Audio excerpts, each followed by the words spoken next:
ਇਕ ਓੰਕਾਰ ਸਤਨਾਮ ਕਰਤਾ ਪੁਰਖ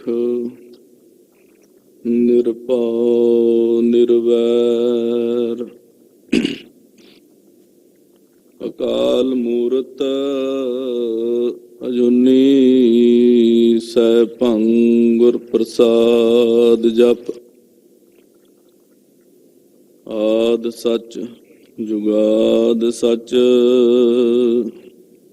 ਹੈ ਭੀ ਸੱਚ ਨਾਨਕ ਹੋਸੀ ਭੀ ਸੱਚ। ਚੱਕਰ ਚਿਹਨ ਅਰ ਬਰਨ ਜਾਤ ਅਰ ਪਾਤ ਨਹਿਨ ਜਿਹੇ ਰੂਪ ਰੰਗ ਅਰ ਰੇਤ ਉਹ ਕਹਿ ਨਾ ਸਕਤ ਕਹੇ। ਅਚਲ ਮੂਰਤ ਅਨਭਉ ਪ੍ਰਕਾਸ਼ ਅਮਤੋਜ ਕਹੀਜੈ। ਕੋਟ ਇੰਦਰ ਇੰਦਰਾਣ ਸਾਹੇ ਸਾਹਾਨ ਗਣਿਜੈ। ਤ੍ਰਿਭਵਨ ਮਹੀਪ ਸੁਰ ਨਰ ਅਸੁਰ ਨੇਤ ਨੇਤ ਬਨ ਤ੍ਰਿਣ ਕਹਿਤ। ਤਵੈ ਸਰਬ ਨਾਮ ਕਥੈ ਕਵਨ ਕਰਮ ਨਾਮ ਬਰਨਤ ਸੁਮਤ। ਸੋ ਕਹੋ ਟਲ ਗੁਰ ਸੇਵੀਐ ਅਹਨਿਸ ਸਹਿਜ ਸੁਭਾਏ। ਦਰਸ਼ਨ ਪਰਸੈ ਗੁਰੂ ਕੈ ਜਨਮ ਮਰਨ ਦੁਖ ਜਾਏ। ਹੋਵੈ ਸਿਫਤਕ ਸਮਦੀ ਚੱਲੀਐ।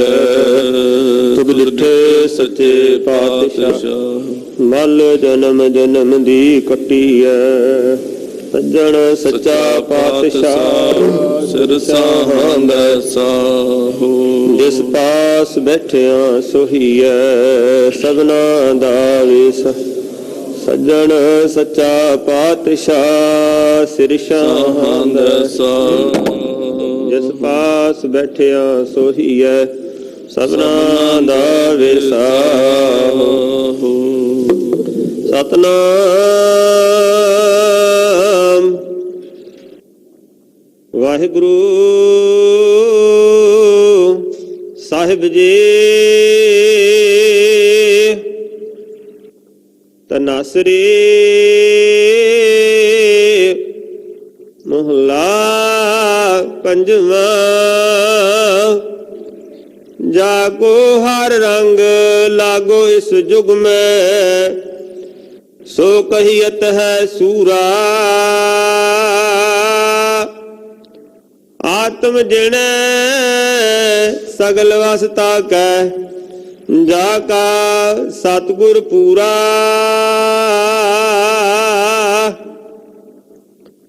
ਜਾ ਕੋ ਹਰ ਰੰਗ ਲਾਗੋ ਇਸ ਜੁਗ ਮਹਿ। ਸੋ ਕਹੀਅਤ ਹੈ ਸੂਰਾ ਆਤਮ ਜਿਣੈ ਸਗਲ ਵਸਤਾ ਕੈ। ਜਾ ਕਾ ਸਤਿਗੁਰ ਪੂਰਾ ਠਾਕੁਰ ਗਾਈਐ ਆਤਮ ਰੰਗ। ਸਰਨੀ ਪਾਵਨ ਨਾਮ ਧਿਆਵਨ ਸਹਿਜ ਸਮਾਵਨ ਸੰਗ। ਰਹਾਉ ਜਨ ਕੇ ਚਰਨ ਵਸੈ ਮੇਰਾ ਹੀਰਾ। ਸੰਗ ਪੁਨੀਤਾ ਦੇਹੀ ਜਨ ਕੀ ਧੂਰ ਦੇਹੋ ਕਿਰਪਾ ਨਿਧ। ਨਾਨਕ ਕੈ ਸੁਖ ਏਹੀ ਜਨ ਕੇ ਚਰਨ ਵਸੈ ਮੇਰਾ ਹੀਰਾ। ਸੰਗ ਪੁਨੀਤਾ ਦੇਹੀ ਜਨ ਕੀ ਧੂਰ ਦੇਹੋ ਕਿਰਪਾ ਨਿਧ। ਨਾਨਕ ਕੈ ਸੁਖ ਏਹੀ। ਵਾਹਿਗੁਰੂ ਜੀ ਕਾ ਖਾਲਸਾ ਵਾਹਿਗੁਰੂ ਜੀ ਕੀ ਫਤਿਹ। ਜੁਗੋ ਜੁਗ ਅਟਲ ਧੰਨ ਧੰਨ ਸਾਹਿਬ ਸ੍ਰੀ ਗੁਰੂ ਗ੍ਰੰਥ ਸਾਹਿਬ ਸੱਚੇ ਪਾਤਸ਼ਾਹ ਮਹਾਰਾਜ ਜੀ ਦੀ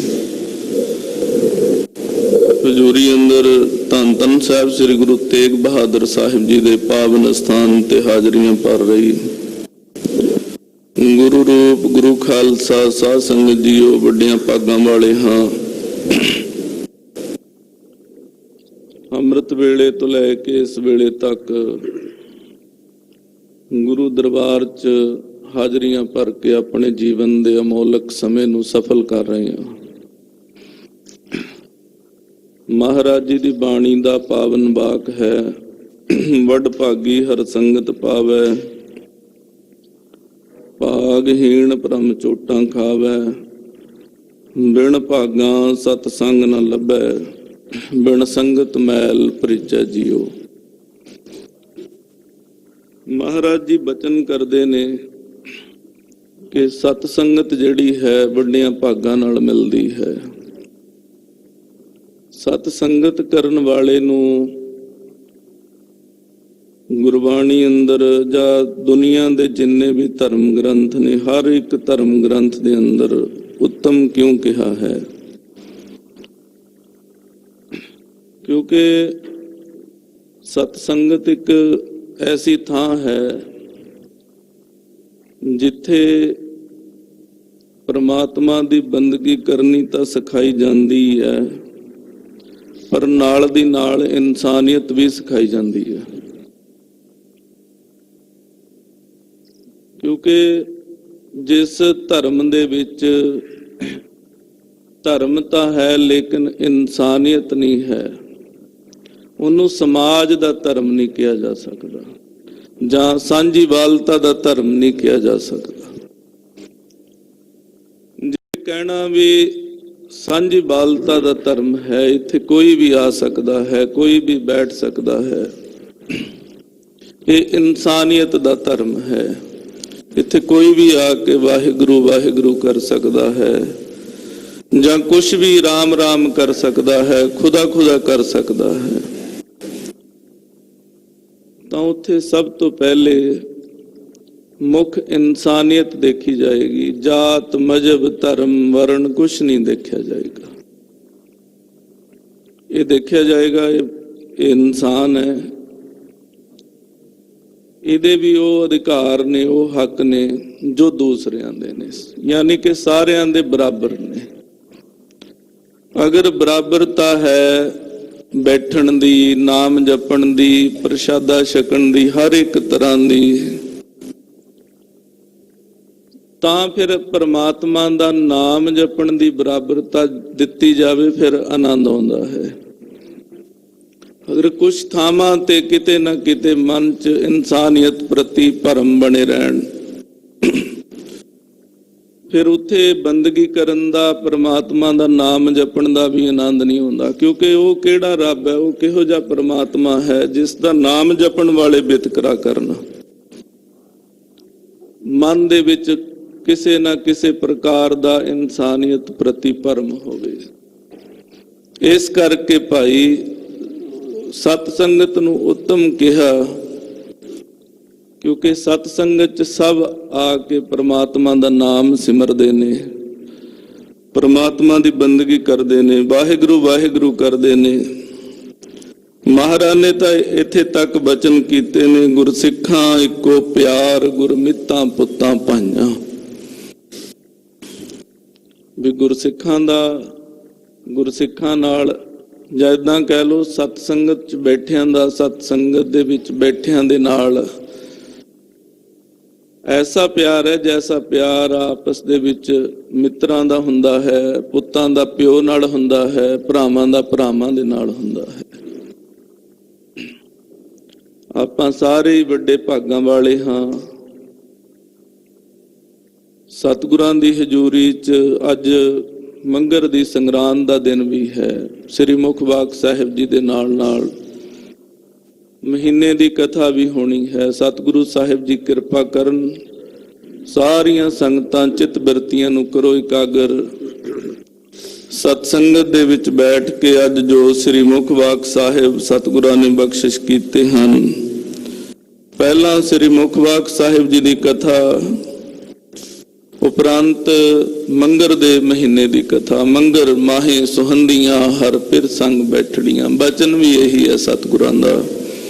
ਸ਼ਰਵਣ ਕਰਾਂਗੇ। ਸਮੂਹ ਸੰਗਤਾਂ ਚਿੱਤ ਬਿਰਤੀਆਂ ਨੂੰ ਕਰੋ ਇਕਾਗਰ, ਰਸਨਾ ਦੀ ਪਵਿੱਤਰਤਾ ਲਈ ਔਰ ਮਨ ਦੀ ਇਕਾਗਰਤਾ ਲਈ ਆਖੋ ਜੀ ਸਤਨਾਮ ਸ੍ਰੀ ਵਾਹਿਗੁਰੂ ਸਾਹਿਬ ਜੀ। ਸਤਨਾਮ ਸ੍ਰੀ ਵਾਹਿਗੁਰੂ ਸਾਹਿਬ ਜੀ। ਸਤਨਾਮ ਸ੍ਰੀ ਵਾਹਿਗੁਰੂ ਸਾਹਿਬ ਜੀ। ਸਤਨਾਮ ਵਾਹਿਗੁਰੂ ਸਾਹਿਬ ਜੀ। ਤਨਾਸਰੇ ਮਹੱਲਾ ਪੰਜਵਾ। ਜਾ ਕੋ ਹਰ ਰੰਗ लागो इस जुग में, सो कहियत है सूरा। आत्म जिण सगल वसतां कै, जाका सतगुर पूरा। ਤਨਾਸਰੀ ਰਾਗ ਦੇ ਅੰਦਰ ਸ੍ਰੀ ਗੁਰੂ ਅਰਜਨ ਦੇਵ ਸਾਹਿਬ ਜੀ ਮਹਾਰਾਜ ਬਖਸ਼ਿਸ਼ ਕਰ ਰਹੇ ਹਨ। ਜਾ ਕੋ ਹਰ ਰੰਗ ਲਾਗੋ ਇਸ ਜੁਗ ਮਹਿ, ਸੋ ਕਹੀਅਤ ਹੈ ਸੂਰਾ। ਦੁਨੀਆ ਦੇ ਅੰਦਰ ਸੂਰਮੇ ਗਿਣੇ ਜਾਂਦੇ ਨੇ। ਮਹਾਰਾਜ ਜੀ ਨੇ ਇੱਥੇ ਸੂਰਮਿਆਂ ਦੀ ਡੈਫੀਨੇਸ਼ਨ ਹੀ ਚੇਂਜ ਕੀਤੀ ਹੈ, ਪਰਿਭਾਸ਼ਾ ਹੀ ਚੇਂਜ ਕੀਤੀ ਹੈ। ਦੁਨੀਆ 'ਚ ਸੂਰਮਾ ਕਿਹਨੂੰ ਗਿਣਿਆ ਜਾਂਦਾ? ਜਿਹੜਾ ਮੈਦਾਨੇ ਜੰਗ ਦੇ ਵਿੱਚ ਬਹੁਤ ਜ਼ਿਆਦਾ ਆਪਣੇ ਤੋਂ ਵਿਰੁੱਧ ਲੜਨ ਵਾਲੇ ਬੰਦਿਆਂ ਨੂੰ ਮਾਰ ਦੇਵੇ ਜਾਂ ਮਾਰਦਿਆਂ ਮਰਦਿਆਂ ਖੁਦ ਮਰ ਜਾਏ, ਉਹਨੂੰ ਸੂਰਮਾ ਅੱਜ ਤੱਕ ਸੰਸਾਰ ਦੀ ਦ੍ਰਿਸ਼ਟੀ 'ਚ ਕਿਹਾ ਜਾਂਦਾ। ਮਹਾਰਾਜ ਕਹਿੰਦੇ ਬਾਹਰ ਦੇ ਦੁਸ਼ਮਣ ਤਾਂ ਬਹੁਤ ਦਿਖਦੇ ਨੇ, ਪਰ ਜਿਹੜੇ ਅੰਦਰ ਦੁਸ਼ਮਣ ਬੈਠੇ ਨੇ, ਕਾਮ, ਕ੍ਰੋਧ, ਲੋਭ, ਮੋਹ, ਹੰਕਾਰ, ਈਰਖਾ, ਨਿੰਦਿਆ, ਚੁਗਲੀ, ਰਾਗ, ਦ્વੈਸ਼, ਕਿਤਨੇ ਬੈਠੇ ਨੇ ਅੰਦਰ। ਮਾੜਾ ਜਿਹਾ ਕੋਈ ਸਾਡੀ ਸ਼ਾਨ ਦੇ ਖਿਲਾਫ ਬੋਲ ਲਵੇ ਜਾਂ ਕਿਸੇ ਤੋਂ ਅਚਾਨਚਕ ਬੇਸਮਝੀ 'ਚ ਖਿਆਲ ਨਾ ਹੋਵੇ, ਕੋਈ ਇਦਾਂ ਦਾ ਲਫ਼ਜ਼ ਜ਼ੁਬਾਨ ਤੋਂ ਨਿਕਲ ਜਾਏ ਜਾਂ ਕੋਈ ਹੋਰ ਇਦਾਂ ਦੀ ਕਿਰਿਆ ਹੋ ਜਾਏ, ਸਾਰਾ ਦਿਨ ਸਾਨੂੰ ਚੈਨ ਨਹੀਂ ਆਉਂਦੀ, ਮੁੜ ਕੇ ਅੰਦਰ ਸੜ ਜਾਂਦਾ ਹੈ। ਈਰਖਾ ਉਸੇ ਸਮੇਂ ਉਹਦੇ ਨਾਲ ਸ਼ੁਰੂ ਹੋ ਜਾਂਦੀ ਹੈ, ਦ્વੈਸ਼ ਸ਼ੁਰੂ ਹੋ ਜਾਂਦੀ ਹੈ। ਉਹਦਾ ਮਾੜਾ ਕਰਨ ਬਾਰੇ ਸੋਚਣ ਲੱਗ ਪੈਂਦੇ ਆ ਕਿ ਕਿਵੇਂ ਇਹਦਾ ਬੁਰਾ ਕੀਤਾ ਜਾਏ। ਮਰ ਕਹਿੰਦੇ ਆ ਜਿਹੜੇ ਇੰਨੇ ਬੈਠੇ ਨੇ ਤੇਰੇ ਅੰਦਰ, ਭਾਈ ਇਹਨਾਂ ਦਾ ਕੀ ਕਰੇਗਾ? ਮਹਾਰਾਜ ਕਹਿੰਦੇ ਬੇਸ਼ੱਕ ਦੁਨੀਆ ਦੀ ਨਜ਼ਰ ਦੇ ਵਿੱਚ ਮੈਦਾਨੇ ਜੰਗ 'ਚ ਲੜਨ ਵਾਲੇ ਸੂਰਮੇ ਨੇ, ਪਰ ਗੁਰੂ ਦੀ ਨਜ਼ਰ ਦੇ ਵਿੱਚ ਉਹ ਸੂਰਮਾ ਹੈ ਜਿਹਨੇ ਆਪਣੇ ਮਨ ਨੂੰ ਜਿੱਤ ਲਿਆ ਹੈ। ਆਖੋ ਸਤਨਾਮ। ਕਿਉਂਕਿ ਮਨ ਕਮਾਂਡ ਕਰਦਾ ਹੈ। ਆ ਜਿੰਨੇ ਵੀ ਨਾ ਈਰਖਾ ਕਿਸੇ ਪ੍ਰਤੀ ਕਰਦੇ ਹੋ ਨਾ, ਕਦੇ ਧਿਆਨ ਨਾਲ ਇਹਨੂੰ ਬਾਚ ਕੇ ਦੇਖਿਓ। ਜੇ ਮਨ ਕਮਾਂਡ ਨਹੀਂ ਨਾ ਕਰੇਗਾ, ਤੁਸੀਂ ਈਰਖਾ ਨਹੀਂ ਕਰੋਗੇ ਕਿਸੇ ਨਾਲ। ਜੇ ਮਨ ਡਾਇਰੈਕਸ਼ਨ ਨਹੀਂ ਨਾ ਦੇਗਾ, ਤੁਸੀਂ ਕਿਸੇ ਦੇ ਬਾਰੇ ਬੁਰਾ ਨਹੀਂ ਸੋਚੋਗੇ। ਜੇ ਮਨ ਡਾਇਰੈਕਸ਼ਨ ਨਹੀਂ ਦੇਗਾ ਨਾ, ਤੁਸੀਂ ਕਿਸੇ ਦਾ ਬੁਰਾ ਕਰੋਗੇ ਵੀ ਨਹੀਂ। ਸਾਰੇ ਪੁਆੜੇ ਦੀ ਜੜ ਮਨ ਹੈ। ਔਰ ਮਨ ਹੈ ਕੀ ਹੈ? ਇੰਨਾ ਸੂਖਸ਼ਮ ਹੈ ਕਿ ਸੰਕਲਪੋ ਵਿਕਲਪੋ ਇਹੋ ਮਨੋ। ਸੰਸਕ੍ਰਿਤ ਦੇ ਗ੍ਰੰਥ 'ਚ ਇਹਦੀ ਵਿਆਖਿਆ ਲਿਖੀ ਹੈ। ਕਹਿੰਦੇ ਮਨ ਕੀ ਹੈ? ਕਹਿੰਦੇ ਸੰਕਲਪ ਔਰ ਵਿਕਲਪ ਹੈ। ਬਸ ਸੰਕਲਪ ਕਰਨਾ ਹੀ ਕੰਮ ਹੈ ਮਨ ਦਾ। ਇਹਨੇ ਵਾਰ-ਵਾਰ ਤੁਹਾਡੇ ਅੰਦਰ ਸੰਕਲਪ ਵਿਕਲਪ ਪਾਉਂਦੇ ਰਹਿਣਾ। ਆਰਾਮ ਨਾਲ ਕਿਤੇ ਬੈਠੇ ਹੋ, ਬਾਣੀ ਪੜ੍ਹ ਰਹੇ ਹੋ, ਨਾਮ ਜਪ ਰਹੇ ਹੋ, ਜਾਂ ਵੈਸੇ ਹੀ ਕੁਛ ਵੀ ਨਹੀਂ ਕਰ ਰਹੇ, ਪਰ ਬੜੀ ਸ਼ਾਂਤ ਅਵਸਥਾ 'ਚ ਬੈਠੇ ਹੋ, ਟਿਕੇ ਹੋਏ ਹੋ, ਮਨ ਟਿਕਿਆ ਹੋਇਆ ਹੈ। ਤੇ ਜਦੋਂ ਤੁਸੀਂ ਟਿਕੇ ਹੁੰਦੇ ਹੋ ਨਾ, ਜਦੋਂ ਅੰਦਰੋਂ ਉਥਲ ਪੁਥਲ ਬੰਦ ਹੋਈ ਹੁੰਦੀ ਹੈ, ਇਹ ਦੌੜ ਭੱਜ ਬੰਦ ਹੋਈ ਹੁੰਦੀ ਹੈ, ਕਦੇ ਫੀਲ ਕਰਕੇ ਵੇਖਿਓ ਉਹ ਜਿਹੜਾ ਆਨੰਦ ਹੈ ਨਾ, ਉਹ ਕਿਸੇ ਭੋਜਨ 'ਚ ਨਹੀਂ, ਕਿਸੇ ਖਾਣ ਪੀਣ 'ਚ ਨਹੀਂ, ਕਿਤੇ ਘੁੰਮਣ ਫਿਰਨ 'ਚ ਕਿਤੇ ਵੀ ਉਹ ਆਨੰਦ ਨਹੀਂ, ਜੋ ਸਿਰਫ ਇਹ ਮਨ ਦੇ ਟਿਕੇ ਹੋਣ 'ਚ ਆਨੰਦ ਹੈ, ਜੋ ਟਿਕਾ ਹੈ, ਜੋ ਸਕੂਨ ਹੈ। ਲੇਕਿਨ ਉਸ ਸਕੂਨ ਦੇ ਵਿੱਚ ਪਤਾ ਨਹੀਂ ਮਨ 'ਚ ਕਿੱਥੋਂ ਇੱਕਦਮ ਇੱਕ ਸੰਕਲਪ ਉੱਠ ਪੈਂਦਾ, ਫਿਰ ਇਹ ਸੁਬਾਹ ਹੀ ਲੈ ਤੁਰਦਾ ਘਰੋਂ, ਸਾਰਾ ਦਿਨ ਨਹੀਂ ਟਿਕਣ ਦਿੰਦਾ, ਅੱਗੇ ਤੋਂ ਅੱਗੇ, ਅੱਗੇ ਤੋਂ ਅੱਗੇ, ਅੱਗੇ ਤੋਂ ਅੱਗੇ। ਜਿੰਨੀ ਵੀ ਮਾਨਸਿਕ ਪਰੇਸ਼ਾਨੀ ਦਾ ਕਾਰਨ ਹੈ ਮਨ ਹੈ, ਕਿਉਂਕਿ ਦਿਮਾਗ ਜਿਹੜਾ ਨਾ, ਦਿਮਾਗ ਵੀ ਖੁਦ ਕੁਛ ਨਹੀਂ ਕਰਦਾ। ਜਿੰਨੀ ਦੇਰ ਮਨ ਕਮਾਂਡ ਨਹੀਂ ਕਰਦਾ ਦਿਮਾਗ ਦੀ, ਮਨ ਇਹਦੇ 'ਚ ਫੁਰਨਾ ਪੈਦਾ ਨਹੀਂ ਕਰਦਾ, ਉਨੀ ਦੇਰ ਦਿਮਾਗ ਵੀ ਟਿਕ ਕੇ ਬੈਠਾ ਰਹਿੰਦਾ, ਕੁਛ ਨਹੀਂ ਸੋਚਦਾ। ਜਿਹੜੇ ਲੋਕ ਜ਼ਿਆਦਾ ਡਿਪਰੈਸ਼ਨ ਦਾ ਸ਼ਿਕਾਰ ਹੋ ਜਾਂਦੇ ਨੇ ਨਾ, ਬਾਅਦ 'ਚ ਗੋਲੀਆਂ ਲੱਗ ਜਾਂਦੀਆਂ ਨੇ, ਸਭ ਤੋਂ ਮੂਲ ਕਾਰਨ ਉਹਨਾਂ ਦਾ ਮਨ ਹੁੰਦਾ ਵੀ ਮਨ ਨੂੰ ਕਦੇ ਰੋਕਿਆ ਹੀ ਨਹੀਂ ਸਾਰੀ ਜ਼ਿੰਦਗੀ। ਹੁਣ ਤੁਸੀਂ ਇੱਕ ਗੱਡੀ ਦੀ ਸਪੀਡ ਹੈ 250 220 ਤੇ ਲੈ ਕੇ ਜਾ ਰਹੇ ਹੋ ਉਹਨੂੰ, ਤੇ ਉੱਥੇ ਜਾ ਕੇ ਬ੍ਰੇਕ ਫੇਲ ਹੋ ਜਾਏ ਉਹਦੀ, ਫਿਰ ਕੀ ਕਰੋਗੇ? ਕੋਈ ਹੈ ਉਹਦਾ ਰੋਕਣ ਦਾ ਤਰੀਕਾ? ਉਹ ਤਾਂ ਫਿਰ ਆਪਣੀ ਮਰਜ਼ੀ ਨਾਲ ਹੀ ਰੁਕੂਗੀ, ਤੇ ਜੋ ਹੋਏਗਾ ਰੱਬ ਜਾਣਦਾ। ਸਾਰੀ ਜ਼ਿੰਦਗੀ ਮਨ ਨੂੰ ਇੰਨੀ ਸਪੀਡ 'ਚ ਭਜਾਈ ਫਿਰਦੇ ਆ ਤੇ ਮਨ ਉਸ ਤੋਂ ਜ਼ਿਆਦਾ ਸਪੀਡ 'ਚ ਸਾਨੂੰ ਭਜਾਈ ਫਿਰਦਾ ਹੈ। ਤੇ ਫਿਰ ਜਦੋਂ ਅਸੀਂ ਰੁਕ ਜਾਂਦੇ ਆ, ਬ੍ਰੇਕ ਫੇਲ ਹੋ ਜਾਂਦੇ ਆ, ਸਰੀਰ ਜਵਾਬ ਦੇ ਜਾਂਦਾ ਹੈ, ਐਂ ਕਹਿ ਲਓ। ਫਿਰ ਸੋਚਦੇ ਆ ਵੀ ਮਨ ਦੀ ਸਪੀਡ ਰੁਕ ਜਾਏ, ਉਹ ਕਿੱਥੇ ਰੁਕੇਗੀ? ਫਿਰ ਉਹ ਸਰੀਰ ਕੰਮ ਛੱਡ ਜਾਂਦਾ, ਸਪੀਡ ਮਨ ਦੀ ਰੁਕਦੀ ਨਹੀਂ, ਫਿਰ ਡਿਪਰੈਸ਼ਨ ਦਾ ਸ਼ਿਕਾਰ ਹੋ ਗਿਆ। ਮਾਨਸਿਕ ਕਾਰਨ ਹੁੰਦਾ। ਮਹਾਰਾਜ ਕਹਿੰਦੇ ਮਨ ਭਾਈ ਜਿਹਨੇ ਜਿੱਤ ਲਿਆ ਨਾ, ਆਤਮ ਜਿਣੈ ਸਗਲ ਵਸ ਤਾਕੈ, ਸਾਰੇ ਉਹਦੇ ਵਸ 'ਚ ਹੋ ਜਾਂਦੇ ਨੇ। ਔਰ ਇਹ ਮਨ ਹੀ ਨਹੀਂ ਜਿੱਤ ਹੁੰਦਾ। ਮਨ ਕਿਵੇਂ ਜਿੱਤ ਹੁੰਦਾ ਹੈ? ਗੁਰੂ ਅਰਜਨ ਦੇਵ ਸਾਹਿਬ ਜੀ ਬਖਸ਼ਿਸ਼ ਕਰਦੇ, ਜਾ ਕੋ ਹਰ ਰੰਗ ਲਾਗੋ ਇਸ ਜੁਗ ਮਹਿ, ਸੋ ਕਹੀਅਤ ਹੈ ਸੂਰਾ। ਜਿਹਨੂੰ ਵਾਹਿਗੁਰੂ ਦੀ ਬੰਦਗੀ ਦਾ ਰੰਗ ਲੱਗ ਗਿਆ, ਰੰਗ ਚੜ ਗਿਆ, ਉਹ ਭਾਈ ਸਾਡੀ ਨਜ਼ਰ ਦੇ ਵਿੱਚ ਸੂਰਮਾ ਹੈ। ਉਹਨੂੰ ਸੂਰਮਾ ਕਿਹਾ ਜਿਹੜਾ ਪੰਜਾਂ ਵਿਕਾਰਾਂ ਨੂੰ ਪਰੇ ਸੁੱਟ ਕੇ, ਮਨ ਦੀ ਦੌੜ ਨੂੰ, ਮਨ ਦੀ ਭੱਜ ਨੂੰ, ਮਨ ਦੇ ਖਿਆਲਾਂ ਨੂੰ, ਮਨ ਦੇ ਪਿੱਛੇ ਲੱਗਣ ਨੂੰ ਪਰੇ ਸੁੱਟ ਕੇ ਵਾਹਿਗੁਰੂ ਦੇ ਰੰਗ ਦੇ ਵਿੱਚ ਰੰਗਿਆ ਗਿਆ। ਗੱਲ ਕੁਛ ਵੀ ਨਹੀਂ, ਗੱਲ ਬਹੁਤ ਵੱਡੀ ਹੈ। ਦੋਨੋਂ ਹੀ ਚੀਜ਼ਾਂ ਨੇ। ਆਖੋ ਸਤਿਨਾਮ।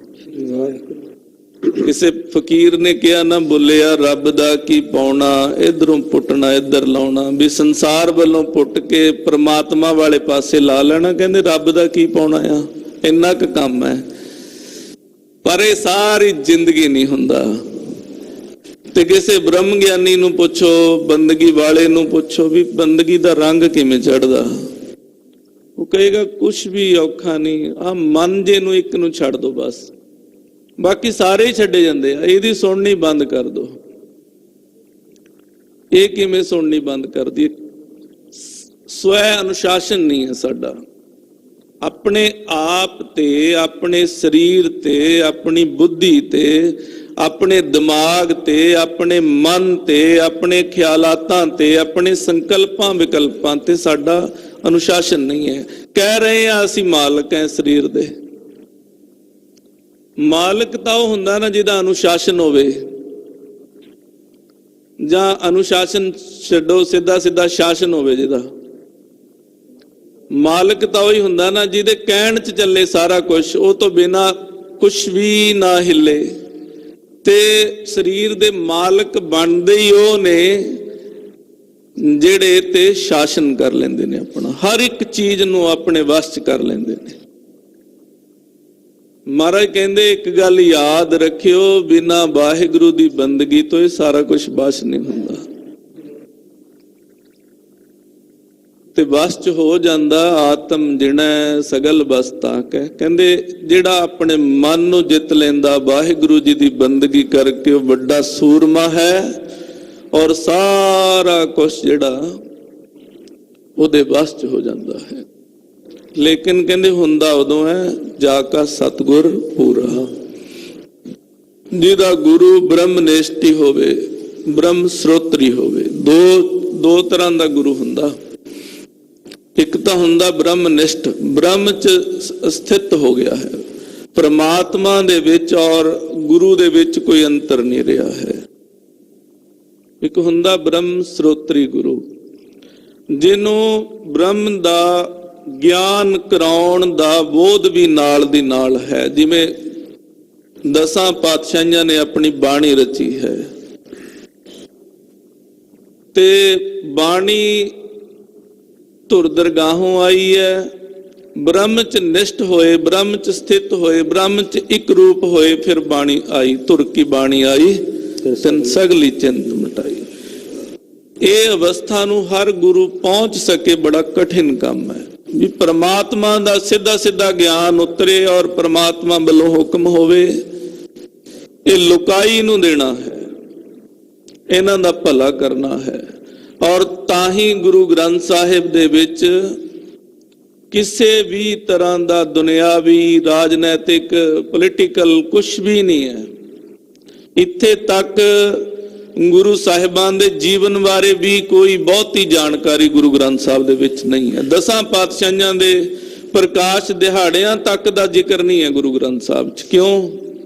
ਨਿਰੰਕਾਰੀ ਗਿਆਨ ਹੈ, ਦਰਗਾਹੀ ਗਿਆਨ ਹੈ, ਜੋ ਪ੍ਰਮਾਤਮਾ ਵੱਲੋਂ ਆਇਆ ਉਹ ਉਪਦੇਸ਼ ਕੀਤਾ ਗਿਆ, ਉਹੀ ਲਿਖਿਆ ਗਿਆ ਔਰ ਉਹੀ ਅੱਜ ਤੱਕ ਆਪਾਂ ਸੁਣ ਰਹੇ ਹਾਂ, ਪੜ੍ਹ ਰਹੇ ਹਾਂ।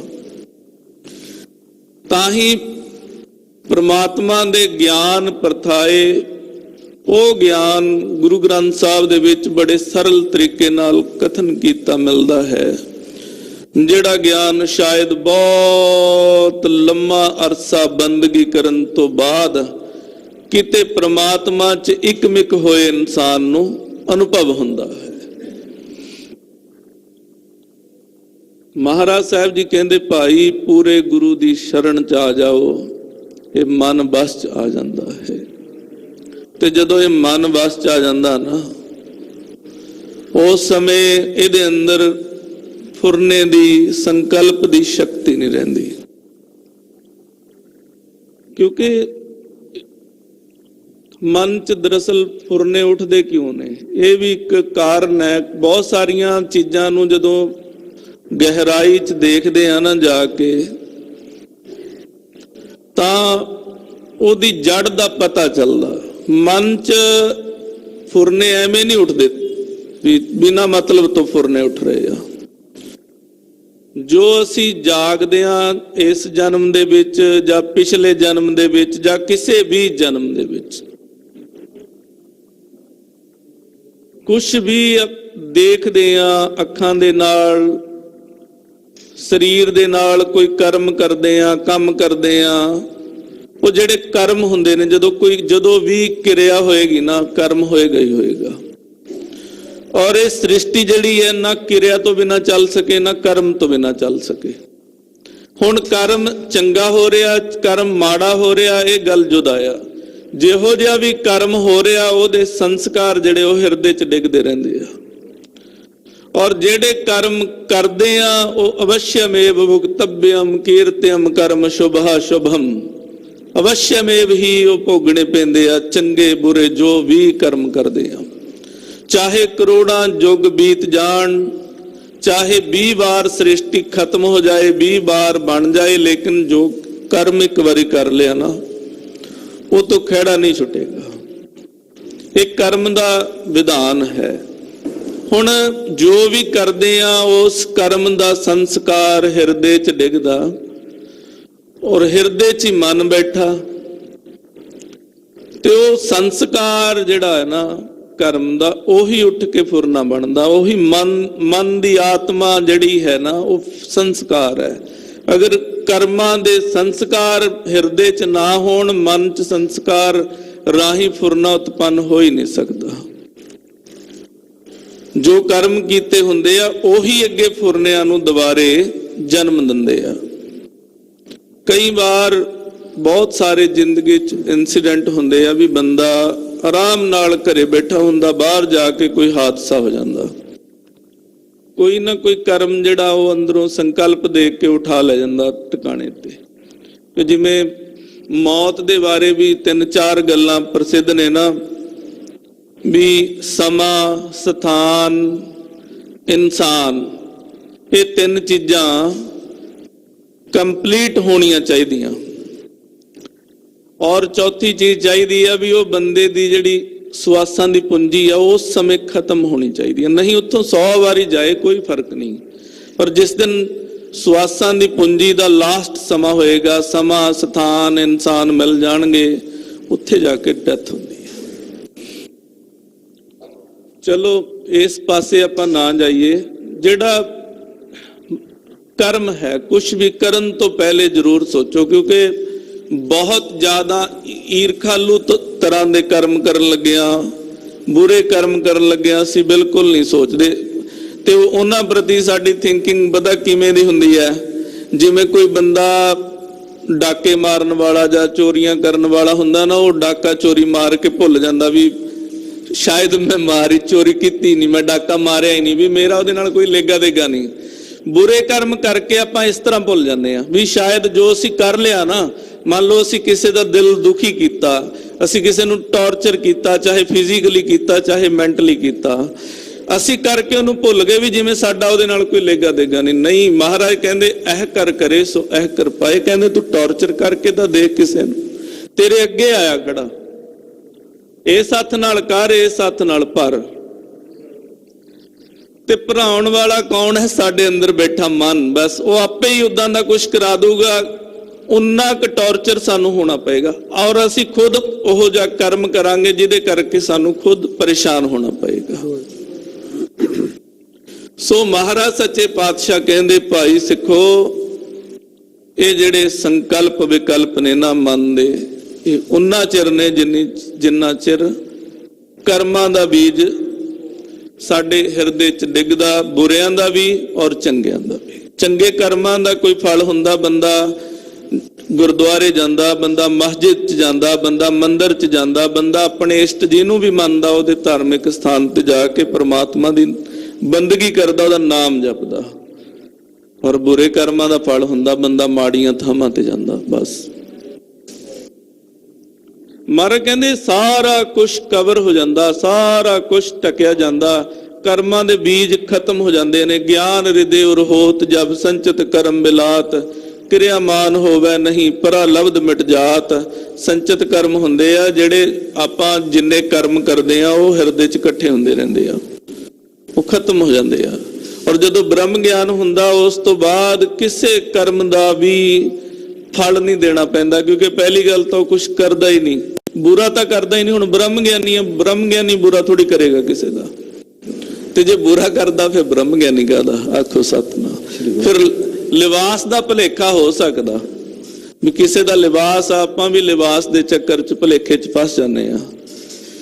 ਲਿਬਾਸ ਦਾ ਭੁਲੇਖਾ ਹੋ ਸਕਦਾ ਆ, ਬਟ ਉਹ ਬ੍ਰਹਮ ਗਿਆਨੀ ਨਹੀਂ ਹੋ ਸਕਦਾ। ਅਗਰ ਕੋਈ ਬ੍ਰਹਮ ਗਿਆਨੀ ਉਹ ਕਿਸੇ ਧਰਮ ਦਾ ਆ, ਕਿਸੇ ਮਜ਼ਹਬ ਦਾ ਆ, ਇਹ ਮਾਇਨੇ ਨਹੀਂ ਰੱਖਦਾ। ਬ੍ਰਹਮ ਗਿਆਨੀ ਹੁੰਦਾ। ਤੇ ਇੱਕ ਗੱਲ ਹੋਰ ਯਾਦ ਰੱਖਿਓ, ਚਾਹੇ ਕੋਈ ਹਿੰਦੂ ਹੈ, ਚਾਹੇ ਮੁਸਲਮਾਨ ਹੈ, ਚਾਹੇ ਸਿੱਖ ਹੈ, ਜਦੋਂ ਰੱਬ ਮਿਲਦਾ ਇੱਕੋ ਹੀ ਮਿਲਦਾ ਸਾਰਿਆਂ ਨੂੰ। 3 ਰੱਬ ਨਹੀਂ ਮਿਲਦੇ। ਜਾਂ ਜੈਨੀਆਂ ਨੂੰ, ਬੋਧੀਆਂ ਨੂੰ ਕੋਈ ਹੋਰ ਰੱਬ ਮਿਲੇਗਾ। ਇਹ ਮਨ 'ਚ ਭੁਲੇਖਾ ਛੱਡ ਦਿਓ। ਹੁਣ ਗੁਰੂ ਗ੍ਰੰਥ ਸਾਹਿਬ ਦੇ ਵਿੱਚ ਜੋ ਡੈਫੀਨੇਸ਼ਨ ਲਿਖੀ ਆ ਬ੍ਰਹਮ ਗਿਆਨੀ ਦੀ, ਜਾਂ ਇਹ ਵੀ ਆਉਂਦਾ ਵੀ ਅਵਸਥਾਵਾਂ ਹੁੰਦੀਆਂ, ਅਨਹਦ ਸ਼ਬਦ ਜਿਹੜਾ ਹੈ ਉਹ ਸੁਣਦਾ ਆ ਬ੍ਰਹਮ ਗਿਆਨ ਹੋਣ ਤੋਂ ਪਹਿਲਾਂ। ਤੇ ਅਨਹਦ ਸ਼ਬਦ ਹੁਣ ਜੁਦਾ ਜੁਦਾ ਥੋੜੀ ਸੁਣੇਗਾ ਬੰਦਗੀ ਕਰਨ ਵਾਲਿਆਂ ਨੂੰ। ਰੱਬ ਦੇ ਨਾਮ ਜੁਦਾ ਜੁਦਾ ਆ। ਉਹ ਕੀਰਤਮ ਨਾਮ ਕਥੇ ਤੇਰੇ ਜਿਹਬਾ, ਸਤ ਨਾਮ ਤੇਰਾ ਪਰਾਪੁਰਬ। ਉਹਦੇ ਕੀਰਤਮ ਨਾਮ ਕਿਤਨੇ ਵੀ ਹੋ ਸਕਦੇ ਆ। ਕੋਈ ਉਹਨੂੰ ਠਾਕੁਰ ਕਹਿੰਦਾ ਆ, ਕੋਈ ਉਹਨੂੰ ਰਾਮ ਕਹਿੰਦਾ, ਕੋਈ ਉਹਨੂੰ ਭਗਵਾਨ ਕਹਿੰਦਾ, ਕੋਈ ਉਹਨੂੰ ਅੱਲਾ ਕਹਿੰਦਾ, ਕੋਈ ਉਹਨੂੰ ਖੁਦਾ ਕਹਿੰਦਾ, ਕੁਛ ਵੀ ਕਹਿੰਦਾ ਆ। ਪਰ ਜਦੋਂ ਵੀ ਉਹਦਾ ਗਿਆਨ ਹੋਏਗਾ ਉਹ ਸਾਰਿਆਂ ਨੂੰ ਇੱਕ ਹੋਏਗਾ। ਤਾਂ ਹੀ ਤਾਂ ਫਿਰ ਗੁਰੂ ਅਰਜਨ ਦੇਵ ਸਾਹਿਬ ਸੱਚੇ ਪਾਤਸ਼ਾਹ ਸਾਈਂ ਮੀਆਂ ਮੀਰ ਜੀ ਇੱਕ ਥਾਂ ਤੇ ਬੈਠ ਕੇ ਪ੍ਰਸ਼ਾਦਾ ਛਕਦੇ ਆ। ਹਰਿਮੰਦਰ ਸਾਹਿਬ ਦੀ ਨੀਂਹ ਰੱਖੀ ਜਾਂਦੀ ਹੈ, ਸਾਈਂ ਮੀਆਂ ਮੀਰ ਜੀ ਰੱਖਦੇ ਨੇ। ਗੁਰੂ ਹਰਗੋਬਿੰਦ ਸਾਹਿਬ ਜੀ ਦੇ ਦਰਬਾਰ ਅੰਦਰ ਪੰਡਤ ਨਿਤਾਨੰਦ ਜੀ ਕਥਾ ਕਰਦੇ ਨੇ। ਉਹਨਾਂ ਦੇ ਮਨ 'ਚ ਸ਼ੰਕਾ ਹੋਇਆ, ਮਹਾਰਾਜ ਤੁਹਾਡੇ ਸਿੱਖ ਇਹ ਕਹਿੰਦੇ ਆ ਵੀ ਜਦੋਂ ਅਸੀਂ ਅੱਖਾਂ ਬੰਦ ਕਰਦੇ ਆ ਸੱਚਖੰਡ 'ਚ ਹੁੰਨੇ ਆ, ਜਦੋਂ ਖੋਲਦੇ ਆ ਤਾਂ ਮਾਤਲੋਕ ਤੇ ਹੁੰਨੇ ਆ। ਮਹਾਰਾਜ ਮੇਰੇ ਮਨ 'ਚ ਸ਼ੰਕਾ ਵੀ ਕਿੱਦਾਂ ਹੋ ਸਕਦਾ। ਮਹਾਰਾਜ ਕਹਿੰਦੇ ਪੰਡਤ ਜੀ 6 ਮਹੀਨੇ ਮੂਲ ਮੰਤਰ ਕਰੋ, 22 ਘੰਟੇ ਲਗਾਤਾਰ, ਤੇ ਨਾਲੇ ਮਾਂਜੋ ਸੰਗਤ ਦੇ ਜੂਠੇ ਬਰਤਨ। 6 ਮਹੀਨਿਆਂ ਬਾਅਦ ਮਿਲਿਓ। 6 ਮਹੀਨੇ ਪੰਡਤ ਜੀ ਨੇ ਬਚਨ ਮੰਨਿਆ ਮਹਾਰਾਜ ਦਾ। 6 ਮਹੀਨੇ ਬਾਅਦ ਗੁਰੂ ਸਾਹਿਬ ਦੀ ਹਜ਼ੂਰੀ 'ਚ ਆ ਗਿਆ, ਆ ਕੇ ਬਹਿ ਗਿਆ। ਮਹਾਰਾਜ ਕਹਿੰਦੇ ਹਾਂਜੀ ਪੰਡਤ ਜੀ ਅੱਜ ਦੱਸੋ। ਕਹਿੰਦਾ ਮਹਾਰਾਜ ਜਦੋਂ ਅੱਖਾਂ ਬੰਦ ਕਰਦਾ ਸੱਚਖੰਡ 'ਚ ਹੁੰਨਾ, ਤੇ ਜਦੋਂ ਖੋਲਦਾ ਇੱਥੇ ਹੁੰਨਾ। ਆਖੋ ਸਤਿ। ਦ੍ਰਿਸ਼ਟੀ ਭੇਦ ਹੋ ਸਕਦਾ ਆ, ਦੇਖਣ ਦੇ ਵਿੱਚ ਫਰਕ ਹੋ ਸਕਦਾ, ਸਾਡੇ ਮਤ ਮਤਾਂਤਰਾਂ ਦੇ ਲਿਬਾਸ ਚੇਂਜ ਹੋ ਸਕਦੇ ਆ, ਪਰ ਜਦੋਂ ਰੱਬ ਦਾ ਗਿਆਨ ਹੁੰਦਾ ਸਾਰਿਆਂ ਨੂੰ ਇੱਕ ਹੁੰਦਾ। ਜਿਹਦੇ 'ਚ ਵੱਡਾ ਦਿਲ ਹੁੰਦਾ ਨਾ, ਗੁਰੂ ਦੀ ਗੱਲ ਨੂੰ ਐਕਸੈਪਟ ਕਰਨ ਦਾ ਉਹ ਕਰ ਲੈਂਦਾ। ਜਿਹਦੇ 'ਚ ਦਿਲ ਛੋਟਾ ਹੁੰਦਾ, ਭੇਦਵਾਦੀ ਹੁੰਦਾ, ਨਹੀਂ ਕਰਦਾ। ਉਹ ਚਾਹੇ ਕਿਸੇ ਧਰਮ ਦਾ ਹੋਏ, ਕਿਸੇ ਮਜ਼ਹਬ ਦਾ ਹੋਏ। ਔਰ ਇਹ ਐਕਸੈਪਟ ਕਰਨਾ ਪਏਗਾ ਵੀ ਰੱਬ ਕਿਸੇ ਨੂੰ ਜੁਦਾ ਜੁਦਾ ਨਹੀਂ ਮਿਲਦਾ, ਰੱਬ ਇੱਕੋ ਹੀ ਮਿਲਦਾ ਆ। ਪ੍ਰਮਾਤਮਾ ਇੱਕੋ ਹੀ ਹੈ, ਉਹ ਚਾਹੇ ਕਿਸੇ ਨੂੰ ਮਿਲੇ। ਔਰ ਜਿਨ੍ਹਾਂ ਨੂੰ ਮਿਲਦਾ ਆ ਉਹਨਾਂ ਦੇ ਦਿਲਾਂ 'ਚ ਕਦੇ ਫਰਕ ਨਹੀਂ ਹੁੰਦਾ। ਉਹਨਾਂ ਦੇ ਕਰਮ ਕਦੇ ਮਾੜੇ ਨਹੀਂ ਹੁੰਦੇ, ਉਹਨਾਂ ਦੇ ਕਰਮ ਦਿਆਲੂ ਹੁੰਦੇ ਨੇ, ਕਿਰਪਾਲੂ ਹੁੰਦੇ ਨੇ। ਹਾਂਜੀ। ਠਾਕੁਰ ਗਾਈਐ ਆਤਮ ਰੰਗ, ਸ਼ਰਨੀ ਪਾਵਨ ਨਾਮ ਧਿਆਵਨ, ਸਹਿਜ ਸੁਮਾਵਨ ਸੰਗ। ਠਾਕੁਰ ਗਾਈਐ ਆਤਮ ਰੰਗ। ਮਹਾਰਾਜ ਕਹਿੰਦੇ ਉਹ ਠਾਕੁਰ ਨਾਮ ਹੈ ਬਹੁਤ ਵੱਡੇ ਦਾ। ਮਹਾਰਾਜ ਨੇ ਕਿਹਾ ਠਾਕੁਰ ਮੇਰਾ ਭਾਰਾ। ਭਾਰਾ ਕਹਿੰਦੇ ਨੇ ਵੱਡੇ ਨੂੰ, ਕਬੀਰ ਦਾ ਮਤਲਬ ਵੀ ਵੱਡਾ ਹੁੰਦਾ।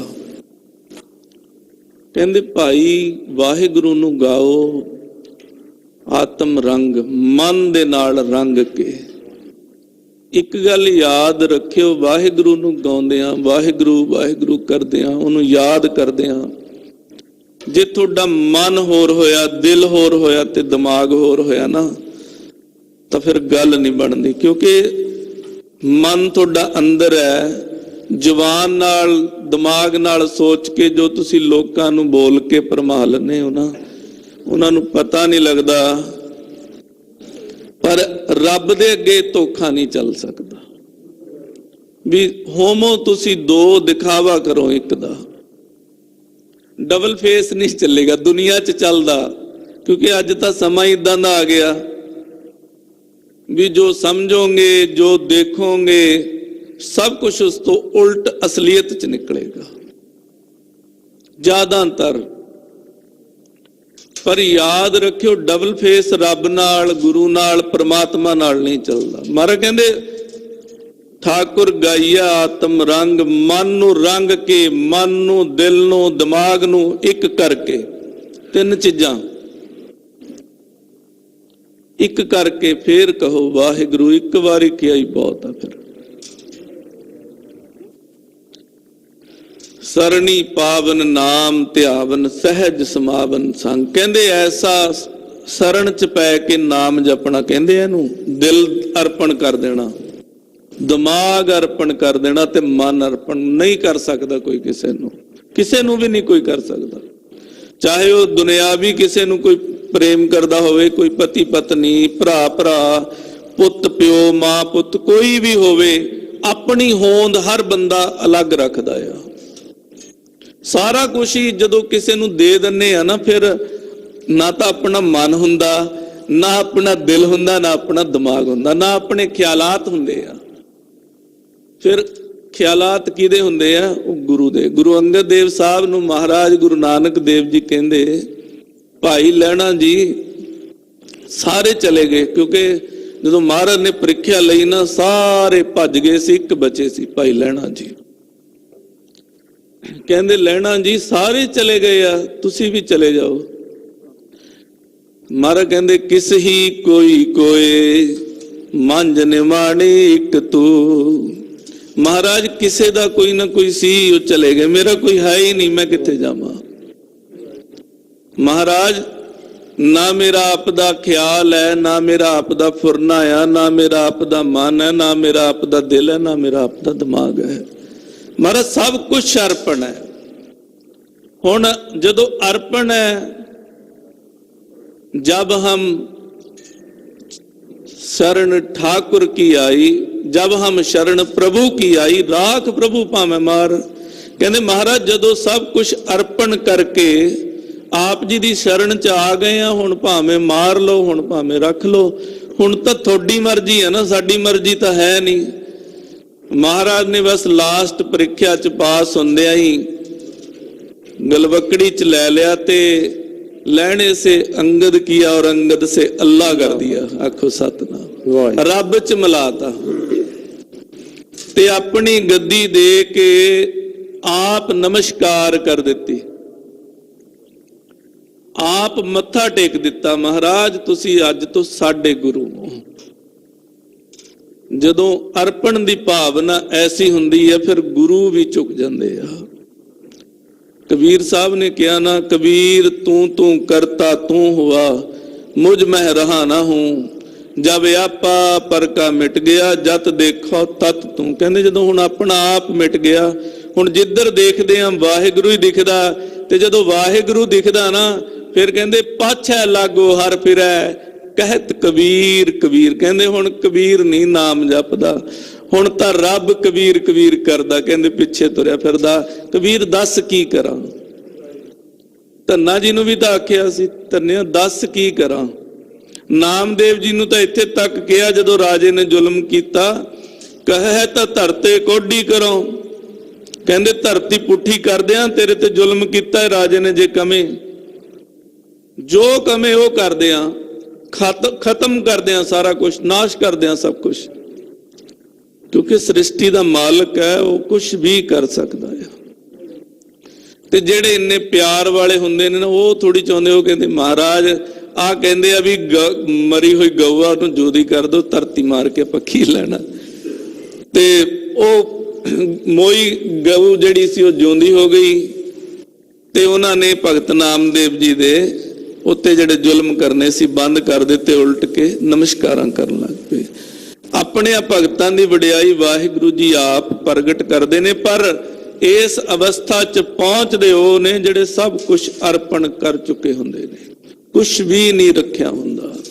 मर कहंदे सरणी पावन नाम ध्यावन। शरण च पै के उस वाहिगुरु दा नाम जपना चाहिदा, ते इहनूं ही कहंदे आ शरण च पै के नाम जपना। ते जिहड़े शरण च पै के नाम जपदे ने सहज समावन संग। कहंदे सहज ही रब च समा जांदे आ। फिर रब च ते कबीर च कोई फर्क नहीं रहिंदा।